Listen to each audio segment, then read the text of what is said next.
Welcome back, everyone. And with this, let's take this day forward now.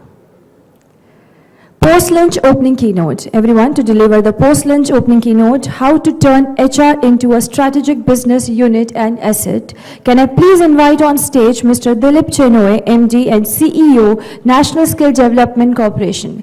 Can I please have the gentleman on stage with us? Everyone, please welcome him on stage. A very warm welcome.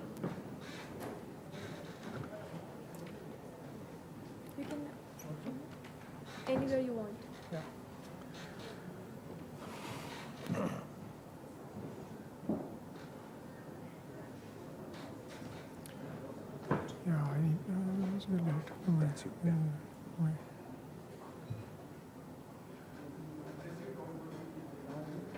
So good afternoon and welcome back from lunch. I'd like to thank the Economic Times and for inviting me for this HR conclave, and I only had two questions that were bothering me. First of all, why me?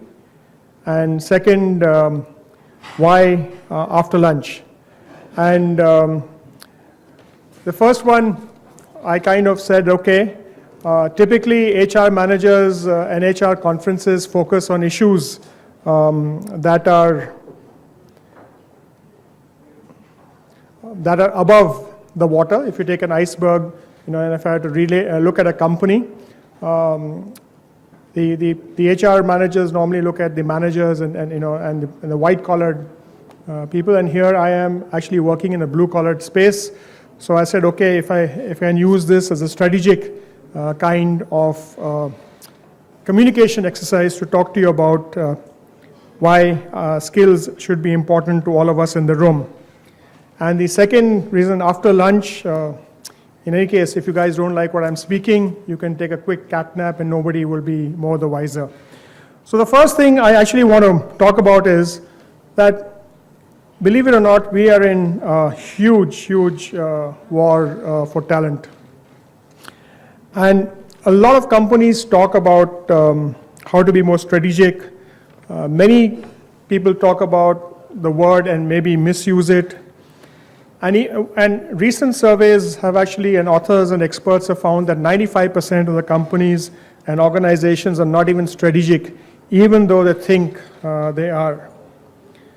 So what does it mean to be strategic when the HR function? And most people say that recruiting and retention and rewards, right, are the three R's that make the HR function strategic. But a lot of people also say that what is strategic to a business is the issues of the market becoming more innovative or increasing revenue. Those are business or strategic issues, and normally HR can't measure its own impact. So, I was wanting to actually communicate what does strategic HR mean. In the audience, how many of you know of this serial called Suits? It comes in Comedy Central. Okay, right? It's about lawyers, right, and a particular law firm. And one of the first things is that he's looking for an paralegal assistant, and he's a lawyer. And this firm only hires from Harvard. So unless you've actually passed law from Harvard, you can't get into Pearson Spectre, as it's now known.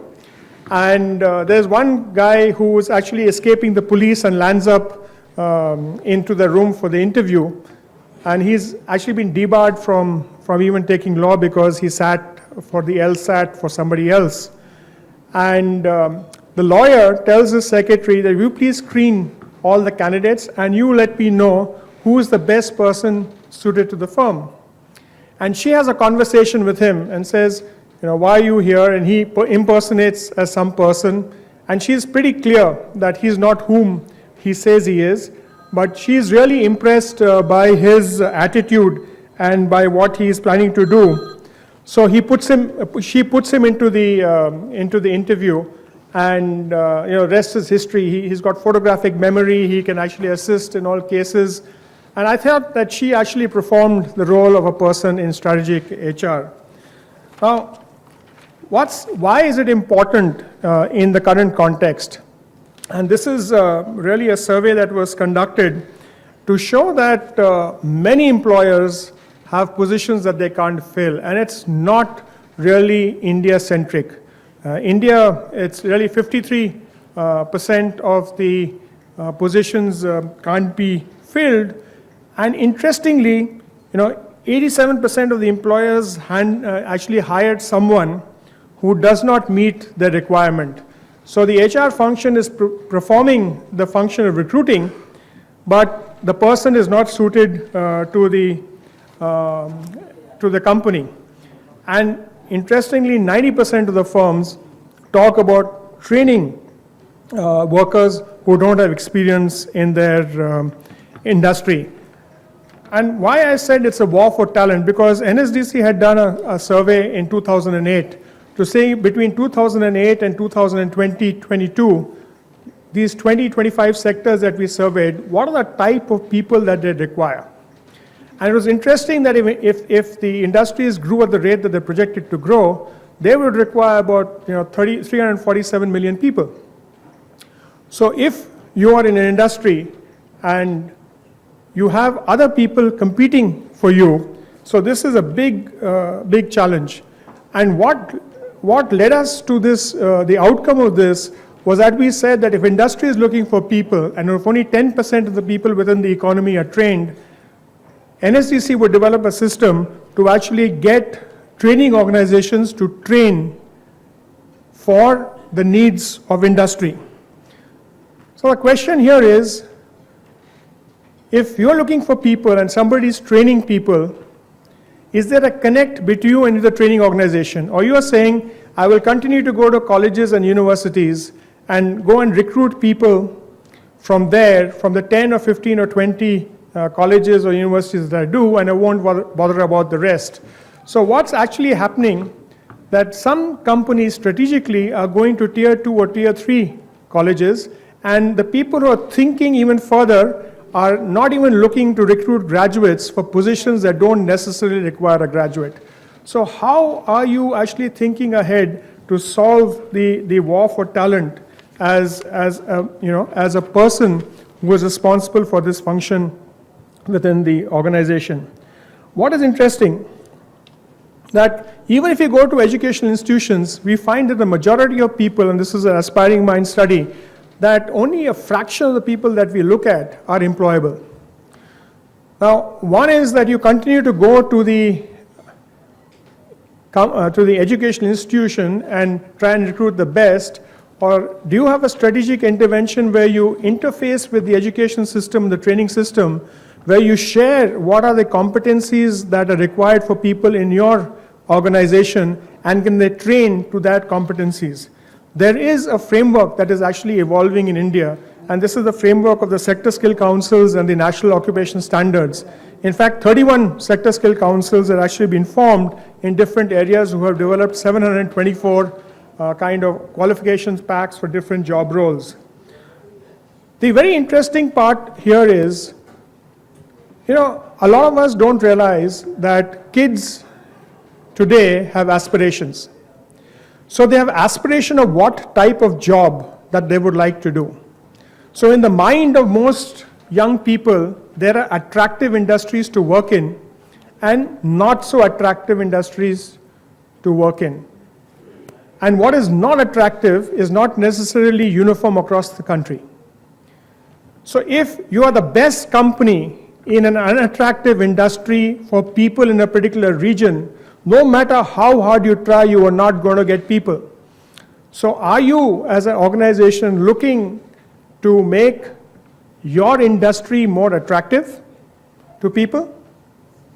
So a lot of people did not want to work in a cigarette making company, but they're willing to work in a company that focuses on triple bottom line, talks about other aspects and projects a different image in the society, right?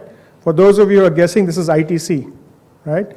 So ITC has transformed its image as a company, what they're doing, and people are. So construction as a trade, as an occupation, is not liked by many people.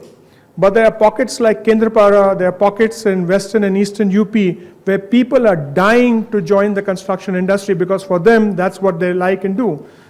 But if you're a construction company and if you're not looking in the places and you're going there, you're not being strategic. So there is a huge challenge to actually bridge this gap and retain people and match aspirations. There's also high attrition, right? One of the programs that we run is to take J&K, students from J&K industries, kind of train them and employ them. There's incentive for the student and incentive for the company. 7,800 people were selected from J&K with salaries, with C2Cs above 2 to 2.5 lakhs a year, which is a pretty decent salary for an entry-level job according to most companies. But only 40% of the people joined. And even people that are joining sectors, and the attrition rates in different countries is in the pink, and a slightly dated study in different sectors is also here. And what we are finding is that people take an entry-level job and then switch, right? So what is the strategy? What is it that we can actually do to help retain people and make them a part of the growth of the organization? So with these three kind of challenges, what is interesting is that 69% of the employers are really expecting a shortage of skilled labor. I'm taking you one level down. This is like below the water if you're looking at an iceberg. The productivity loss due to inefficiency of the unskilled manpower in most areas is 30 to 35%, right? Costs due to accidents caused by unskilled manpower has not yet been quantified, and if we take unskilled drivers as a kind of a benchmark, it could be up to as high as 2 to 3% of GDP. And interestingly, for every unskilled plumber and electrician and mason that you have in construction, the cost of rework is close to 100%. And this whole thing actually leads to a dip in model and a kind of challenge for HR managers. So how can we address this, right? There's also something very interesting happening. Is there anybody here from the commercial vehicle industry or the medical equipment industry? Okay, so let me tell you what strategic HR means. So typically, if you're an HR manager in a commercial vehicle industry, you would be looking for production people, you'll be looking for sales people. But suddenly one day, 4 years ago, the bus corporations, instead of buying buses, decided to buy a service. They said, we don't want to buy a bus, we want to have a bus, a conductor, and a driver, and we want 98% uptime, and you, Mr. Company, will actually own the bus. So suddenly HR managers in that company were scrambling to find drivers, mechanics, because of the business model change, So could this be prevented? Yeah, if only the HR and the marketing guys had talked to each other and found that the marketing guys are pushing a new business model, maybe you could have actually preempted this. Interestingly, doctors no longer want to buy that equipment. So if you're looking at an ultrasound machine, the doctor doesn't want to buy it. He wants you to send the technician and give him an uptime. He'll guarantee you so many procedures in a day. So if you are a manufacturing and marketing company of ultrasounds, now suddenly, as an HR manager, you're looking at a whole different set of people whom we need to hire or retain or look at implants or outsourcing. So business models and the attractiveness of a sector could also make a huge impact on what strategic activities we are doing in the HR space. So when we are looking at firms and looking at how people are operating, we found 5 different kinds of steps that the HR was making to a company. The first 2 really are traditional HR roles, and a lot of companies are doing it, but really steps 3, 4, and 5 make it strategic for you. How do we make and how do we coordinate across different companies and different organizations? And if we are a multinational company, how do we anticipate what is going to happen, let's say tomorrow, or what are the type of workers that we need day after. Because if you're looking at a specific skill, and today, digital marketing people are very much sought after. But guess what? And I may be wrong, but Times Job and other .com organizations till 4 years ago did not have digital marketing as a spec for which you could actually upload a kind of biodata. So if you are looking at people who are entering engineering college 4 years ago, you've not even told the college or university that, we are looking for some specs here, so how do you expect to get people with that kind of specialty going forward? So a lot of this means that, maybe the person who interacts with the institutions is someone else, or, there's someone else doing that, but how do you network and coordinate functions so you actually get that going? How do you make jobs enjoyable? And the workforce in India is actually undergoing two major changes. Going forward, the average age of the workforce will decline. And second, the percentage of women in the workforce is going to double in the next 2 to 3 years. If you just look at the number or the percentage of women who are undergoing higher education and in the education space and who are ready to enter into the workforce tomorrow, and even if you take 10% of those, or 10 to 15%, maybe 20%, or maybe 5% here or there, actually end up joining the workforce, you're going to double the number of women in the workforce in the next 2 to 3 years. So how are you geared as an organization to reach out to that talent? Where are these people? What are their skills? And how do you connect? And then how do you, redeploy and retain other people who actually are worried about this diversity or the gender balance? Also, typically, you measured the generations of people working in companies in terms of 20-year-olds, 30-year-olds, 40-year-olds. So there are 3 generations. But in terms of technology, right, the ability to absorb technology and work with technology, the gap is reducing to 2 to 3 years. So a 23-year-old deals with technology in a different way than a 20-year-old does and a 17-year-old would do, and going forward. So your bandwidth of actually strategic intervention with these type of people is going to change.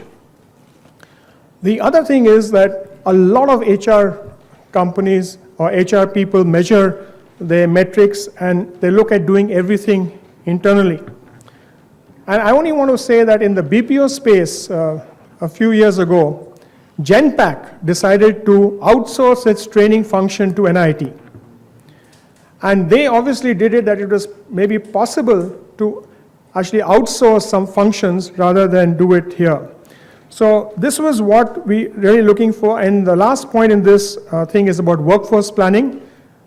That how do you actually do workforce planning and ensure that collectively industry has a pool and collectively industry is attractive to people to actually work here, because your individual focus that you did in the past may not actually work in the future. And like I said, these sector councils which have developed these workforce standards, are you networked with them? Have you got your standards and the things that you want networked in the standards? Because that is what is going to work with the university system, the training system going forward. And really, let's not look at HR as an overhead. One of the biggest frustrating things for us in the skill space is that HR people will pay 4 times the salary to a .com entity, and I don't mean to, downplay the group .com thing for a white-collared worker, but are not willing to even pay 1 month's salary to get a plumber or electrician to a training organization. And the HR firm says, look, I've saved you 8,500 rupees for hiring a plumber, and if he just puts 1 tap wrong or 2 taps wrong, you actually end up spending more. So we're going to look at, look at it as a business entity, not as an overhead function, and look at it as solving business problems. So a lot of the challenge in India, especially in the skill space, is we don't measure productivity.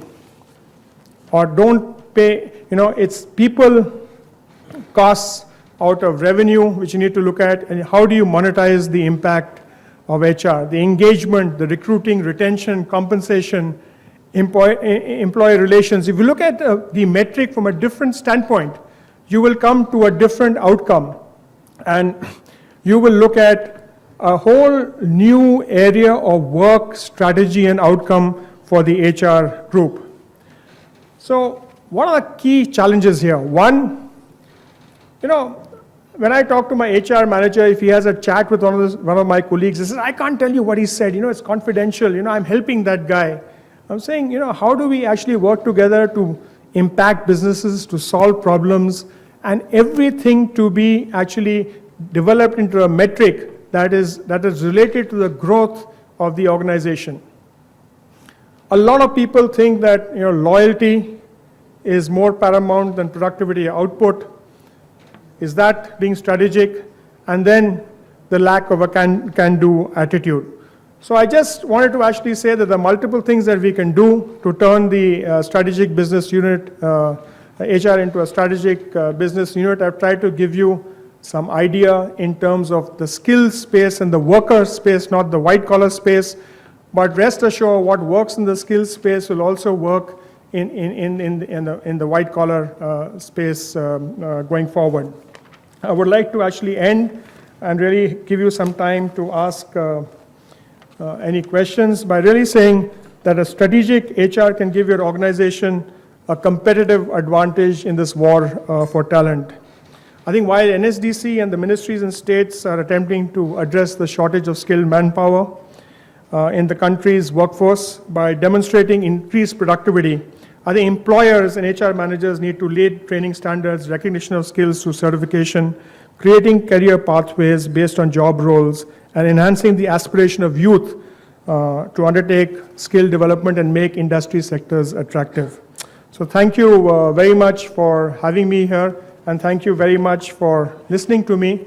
And I hope that I have raised more questions than given you answers. So thank you.